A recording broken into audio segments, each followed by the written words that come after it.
What's up, guys? We are back again for another Star Wars 40th anniversary review, and unfortunately this time around I don't have the full wave like I did for Wave 1. I have them pre-ordered, but it just hasn't come to me yet, and I don't live out west to be able to get some of those early figures that people have been snatching up for the past few weeks. So I was able to get a hold of a Jawa, courtesy of Kokomo Toys in Indiana off their eBay page for basically cost plus a couple bucks shipping. So I had to bite the bullet and get one because I want more than the two that come in the case anyway. Two to open and one to keep sealed. So I'm going to open this guy up. We're going to take a look at him.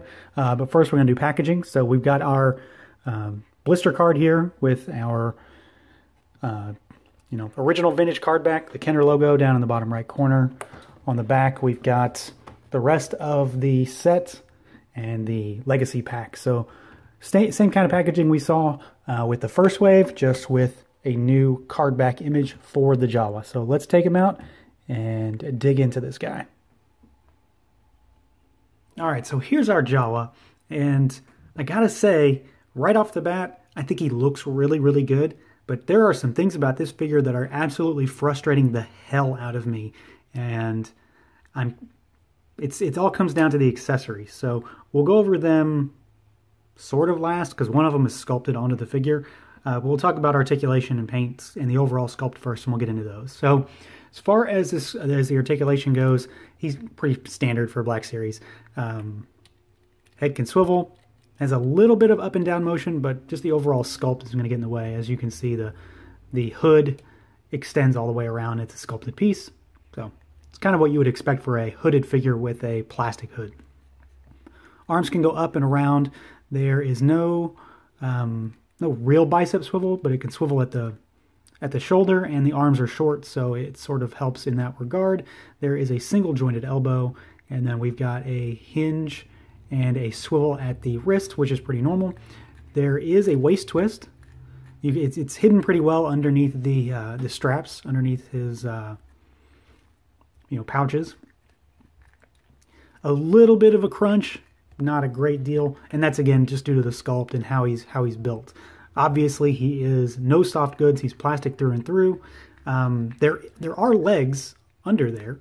They go up in there, and they actually have a lot of sculpted detail with like wraps and stuff, kind of similar to what you would think like a Tusken Raider has, or what Luke wears on his legs in some regard. There is a hinge and a rocker at the ankle. There is articulation on this figure. There are knee joints, but you can't really do anything with them because he's stuck in his robes, which isn't necessarily a bad thing. It's the design, it's the look of the character, and it helps with stability too. He's not really going to fall over.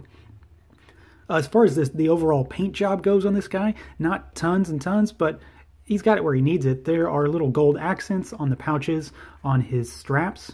There's a gold accent on the holster, and then we've obviously got those yellow eyes painted in the middle of that head, which you can see right there if I hold it steady. And then there's a bit of a wash on the feet. But for the most part, he's not overall, he's not painted overall, very much. Most of it's molded plastic. The big area where you see paint is down at the bottom of the robes, which is meant to look dirtied and like he's, been walking around in the desert for the entirety of his life. So he's got paint where he needs it, and I think he looks good because of that. Moving on to sculpt, he is obviously a shorter figure, which makes sense. He's a Jawa. So let me give you a comparison for what he looks like against another Black Series figure. We'll just use a Scarif Trooper because I've got him handy. So you can see he's relatively short. He only comes up to about the chest line on this trooper, and this is an average height figure. So he's relatively in scale with, the rest of the universe. All right, so let's talk sculpt on this guy. And overall, I think he looks really, really good. You can see here that I've got him posed with his two weapons, so we'll talk about those first. And right off the bat, I did have some frustrating issues with these guns until I sort of realized how he was supposed to hold them. So he doesn't have trigger fingers. He has just sort of open, slightly style pose hands. He's supposed to hold these weapons by the butt of the guns. So don't try to get him to hold him by the trigger. That is not going to work. Not in any way are you going to be able to do that, especially with this gun. So we'll go over these guns real quick. Obviously, the restraining bolt gun is connected to the power pack, which is his holster. It does fit in this holster, but it is very tight. So just be aware that, you know, you might end up bending the barrel or potentially even breaking it. I was really concerned about how to get him to hold it correctly in some instances. The paint job is pretty nice. It's got kind of a wood grain on it, and it's a new gun, which is cool to get. We've got the I think it's an ion gun that they use. Otherwise, it's got a nice patinaed kind of paint job on it. Looks really good, a lot of sculpted detail. They kind of went above and beyond for these guns, I think, which I'm not going to complain about that. As far as the figure itself goes, I think they nailed this sculpt. Overall, I am quite pleased with how he's turned out. The character has no soft goods, it's all plastic. It's kind of a textured weave that you've got here on all of the robes. The legs are sculpted. Kind of see in there a bit. Kind of wraps on the legs and the feet and the boots. We've got these sculpted pouches and straps that are on him. They're kind of loose, so they do move a little bit. They hide the joint in there, like I mentioned previously. And then, of course, the big thing is this face, which you've got those beady little eyes sculpted in there. And then, obviously, you're not looking at his face or his head. Those are wraps, and they're kind of crisscross and backwards and forwards. And they kind of go all over, and there's varying ways that they've sculpted them to look a little more lifelike. So I think that's really cool. My only real gripe with this figure is how it holds the guns again.